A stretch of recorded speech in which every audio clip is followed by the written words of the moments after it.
नमस्कार. सत्यशोध न्यूजमध्ये आपले सर्वांचे स्वागत आहे.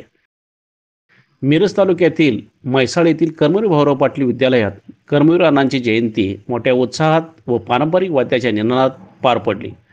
कर्मवीर भाऊराव पाटील व माऊली लक्ष्मीबाई यांच्या प्रतिमेचे पूजन विद्यालयाचे प्राचार्य S.H. पाटील यांच्या शुभ हस्ते पार पडले. यावेळी विद्यालयातील सर्व सेवक वर्गाने अण्णांना अभिवादन केले. यावेळी विद्यालयाचे पर्यवेक्षक S.D. लादे, S.D. दबडे, तांत्रिक विभागाचे विभाग प्रमुख S.B. पाटील, विद्यालयाचे वरिष्ठ क्लार्क सुभाष निंबाळकर आदी उपस्थित होते.